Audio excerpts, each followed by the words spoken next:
So you've got a 100-watt USB-C charger powering your laptop, but your router, yeah, that thing still needs 12 volts from some ancient brick, or maybe you're building something and you need clean power without lugging around a bench supply. This little guy is the P30 PowerDelivery Trigger. Smaller than a quarter, costs about $5, and it does one thing really well. It tricks your fancy USB-C chargers into giving you exactly the voltage you need.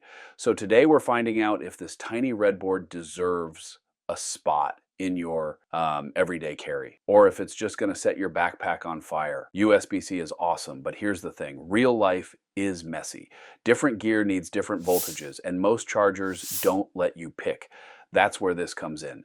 The P30 is basically a translator. It uses the PowerDelivery 3.0 protocol to negotiate with your charger and request specific voltage rails. And look at this thing. It's completely bare bones. You've got USB-C in, USB-A out, a tiny 3-digit display, and 2 tactile buttons. No case, no extras, just pure function. I kind of love that. Build quality, honestly, way better than you'd expect for the price. The soldering looks clean, components are seated properly.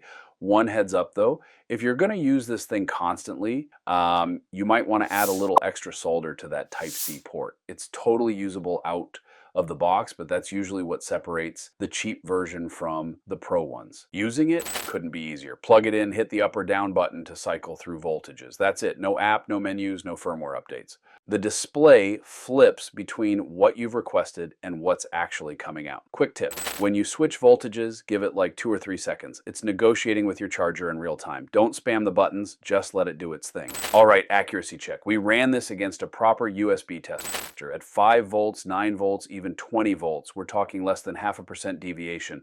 For something this cheap, that's legitimately impressive. But what about heat? We cranked it to the max, 20 volts at 5 amps, that's the full 100 watts, and let it run for an hour straight.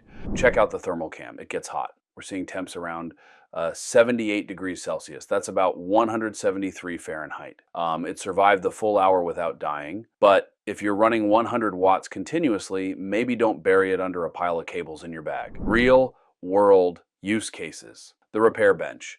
Need a quick 12 or 15 volt rail to test a board? Done. The travel setup. Power your 12 volt router or even a 19 volt laptop from one compact GAN charger instead of carrying multiple bricks. Maker projects? Small enough to permanently embed in a 3D printed enclosure. Now, it's not perfect. Let's be real. No safety net. There's no fancy overcurrent protection or fine voltage adjustment. It's basic, charger dependent. You can only get what your charger can deliver.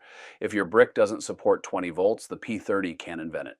It's dumb tech compared to those $50 programmable triggers. This thing is about as smart as a rock. But honestly, for most people, that's the appeal. Look, the P30 isn't going to solve every problem, but it does exactly what it promises. It's reliable, dirt cheap, and handles way more power than you'd expect. If you do any electronics work, if you travel light, or if you're just tired of carrying 6 different power adapters, this belongs in your kit. I'll drop a link down below. And hey, would you trust this $5 board with your expensive gear? Let me know in the comments. Hit subscribe if you want more deep dives like this. Catch you in the next one.